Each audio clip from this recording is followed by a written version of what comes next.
تمہاری مسجدیں جلائی جائیں گی، تم آواز میں نہیں اٹھا سکتے، تمہارے نبی کو گالیاں دی جائیں گی تو اپنی آنکھوں سے دیکھو گے، تمہارے دل کو ٹھیس پہنچے گی مگر تم کچھ کر نہیں پاؤ گے، تم کمزور بن جاؤ گے۔ آج لکھنؤ کا ایک آدمی جو کل تک ابو بکر، عمر، عثمان، علی ان لوگوں کی باتیں کرتا تھا اور حضرت ابو بکر، حضرت عمر، حضرت عثمان کو گالیاں دیتا تھا، وہ آدمی آج ہمارے نبی کے کیریکٹر پر بھی الزام لگا رہا ہے۔ اس نے ہندی میں کوئی کتاب لکھی اور ایک بہت بڑے نفرت کے سوداگر اور ایک بہت بڑے فرقہ پرست آدمی کے پاس جا کر کے وہ کتاب اس کو بھیٹ کرتا ہے اور پھر اس کے ساتھ بیٹھ کر کے ویڈیو بناتا ہے اور اس ویڈیو میں نعوذ باللہ ہمارے نبی کے بارے میں کہتا ہے کہ محمد صاحب چونکہ اکیلے بہت زیادہ رہتے تھے اور اکیلے رہنے کی وجہ سے بھوت پریت کے بہت زیادہ خیال ان کے اوپر آتے تھے، اسی لیے ان کے دل میں یہ وچار آ گیا اور انہوں نے کہا میں اللہ کا رسول ہوں، انہوں نے اپنے آپ کو اللہ کا رسول کہا، اور چونکہ ان کے ماننے والوں کو بڑی دولت ملا کرتی تھی اور عورتیں بھی مل جایا کرتی تھی، اس لیے ان کا دھرم بہت تیزی سے پھیلنے لگا۔ استغفر اللہ۔ یہ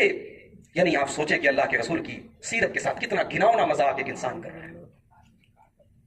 اللہ ایسے انسان کو نیست و نابود کر دے۔ میرے بھائیوں، یہ جو حالات ہم اپنی آنکھوں سے دیکھ رہے ہیں اس کی بھی پیشن گوئی اللہ کے رسول نے فرمائی ہے۔ ابو داؤد اور مسند احمد کی روایت ہے، یوشک الامم ان تداعی علیکم، وہ دور بھی تمہارے اوپر آئے گا جب دنیا کی قومیں تم پر ٹوٹ پڑیں گی، کما تداعی الکلۃ الی قصاتھا، جیسے کھانے والے پیالوں کے اوپر ٹوٹ پڑتے ہیں، جیسے دسترخوان لگا ہوتا ہے، لوگ باری باری دسترخوان پہ کھاتے ہیں، اے میری امت کے لوگوں تمہیں باری باری مارا جائے گا، کاٹا جائے گا، تمہیں باری باری ذلیل کیا جائے گا۔ صحابہ نے پوچھا امن قلت نحن یومئذ، اے اللہ کے رسول کیا ہماری تعداد کم ہوگی؟ آپ نے فرمایا بل انتم یومئذ کثیر، تمہاری تعداد تو بہت زیادہ ہوگی، ولکنکم غثاء کغثاء السیل، لیکن تم سیلاب کے جھاگ کی طرح ہو جاؤ گے۔ پانی کے اوپر جیسے جھاگ ہوتا ہے، بلبلہ ہوتا ہے، اس کو ہاتھ لگاؤ تو بیٹھ جائے، تم پانی کے بلبلے کی طرح ہو جاؤ گے، سیلاب کے جھاگ کی طرح ہو جاؤ گے۔ لَيَنزِعَنَّ اللَّهُ مِن صُدُورِ عَدُوِّكُمُ الْمَحَابَةَ مِنكُمْ، تمہارے دشمنوں کے دل سے اللہ تعالیٰ تمہارا دبدبا نکال دے گا،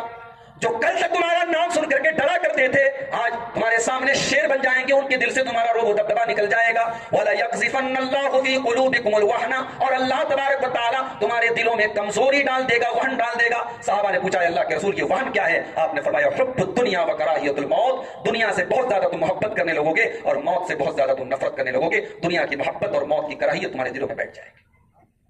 مسلمان کبھی موت سے نہیں ڈرتا، وہ ڈرتا تو اللہ کے رسول کے 313 صحابہ 1000 کا مقابلہ کرنے کے لیے تیار نہ ہوتے، اور آج ڈر رہا ہے، اس کا مطلب کہ ایمان بہت کمزور ہو چکا ہے۔